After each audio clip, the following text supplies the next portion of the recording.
Hello, you beautiful souls and you beautiful soulettes. How are you doing? Today I'm talking about 6 years. 6 years since I started doing this work. 6 years. Wow. I'll tell you all about it on the other side.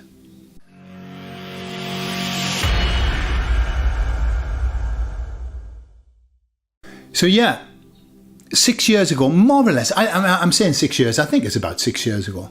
6 years ago, I was visited by the emissaries. The emissaries came to see me, and I still remember exactly where I was, and I still remember the conversations afterwards where I was shitting myself thinking, is this real? Because I don't know what was more frightening, that I was making it up in my mind, and therefore I was going a bit woo-hoo-hoo, or that it was true, and I was going to have to commit to something that I didn't want to do. Why did I not want to do it? Because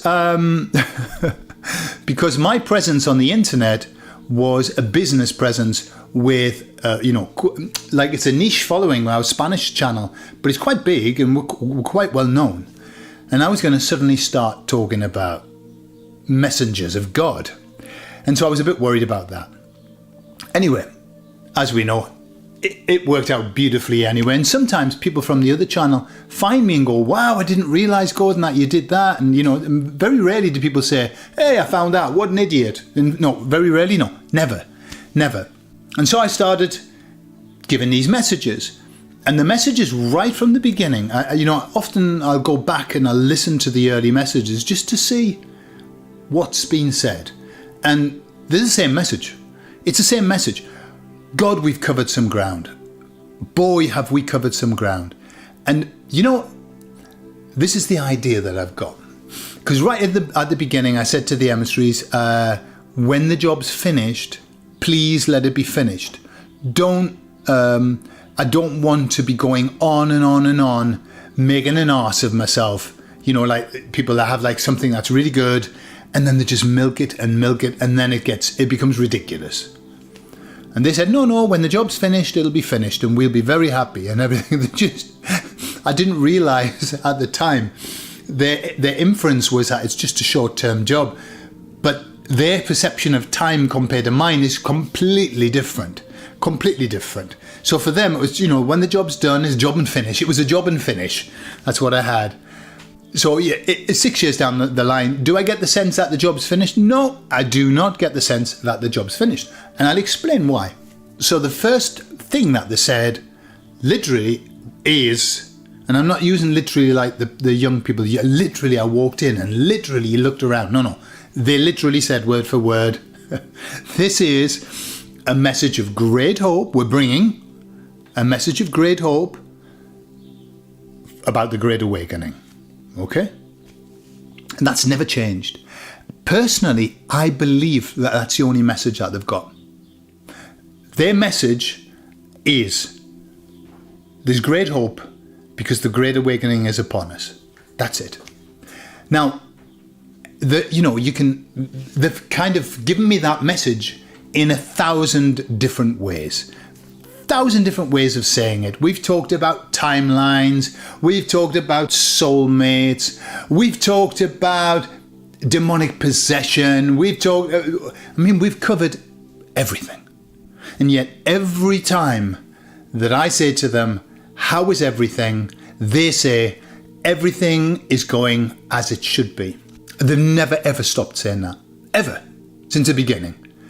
And it becomes a bit dry after a while, like, yeah, everything's gone, yeah, but give me a bit of oof, a bit of oh. And they just say everything's going as it should do.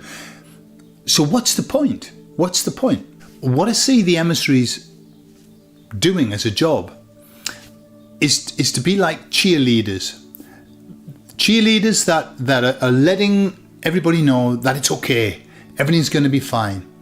And it's just this constant reminder that no matter how bad things get, and boy, they've been bad. And I don't assume for a moment that they're not going to be bad going forward. But no matter how bad everything is, the Great Awakening is upon us and everything's okay. And everything's going to be fine. And we've got a happy ending. And, often I've said to them, is there anything left to talk about? Is there anything more to be said about this? And what they said to me this very last time that I asked them that, is they said, imagine we are this. We are a battery charger.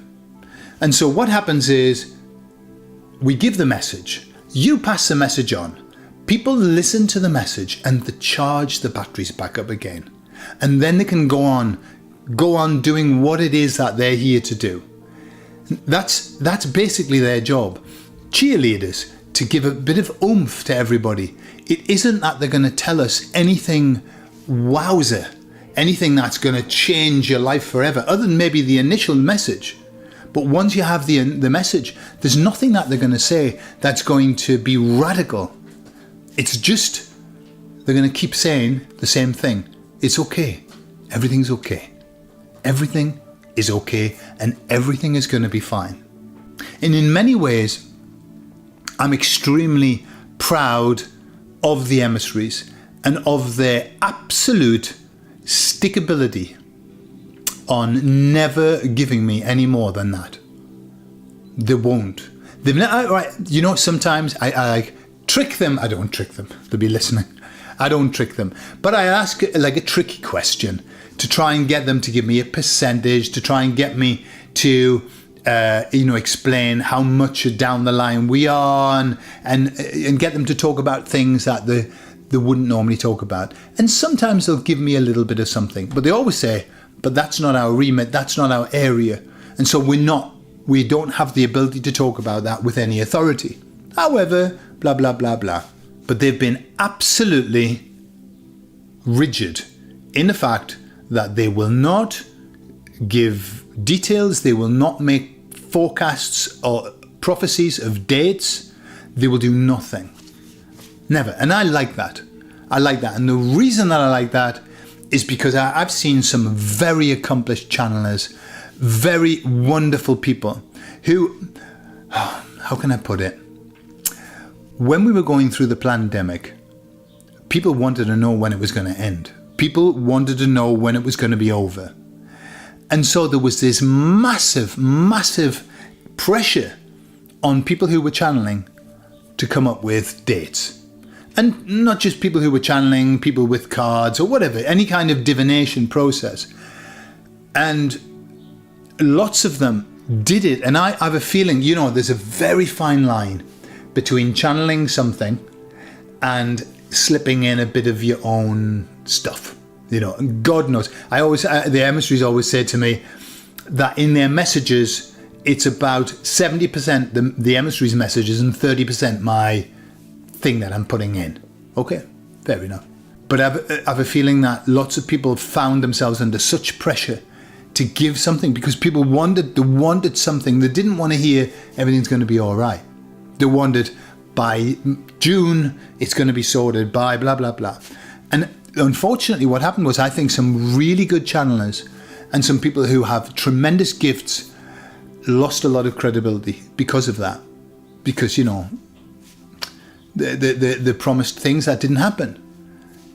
So, that aside, the emissaries have never done that. And I don't assume that they ever will. Unless they say, hey, it's here. You know, that would be, I suppose, the message. It's here. So, and that really answers my question that I have sometimes about why am I doing this? What's this about? All this is about just helping people to charge their batteries, helping people to know that they're on the right track, helping people to know that everything's all right, it's going to be okay, that they just keep doing what they're doing. And that's it. So my job through the emissaries is just to help people to have the strength to carry on. God knows we need it. God knows we need strength to carry on. So it's been my privilege to do this for 6 years, and if I have to do it another 6 years, it'll be my privilege if I have to do another, like 6 years after that, 18 years, Jesus Christ, he would have to help me. So, there you have it. I love you all, and I'll speak to you all later. Bye-bye.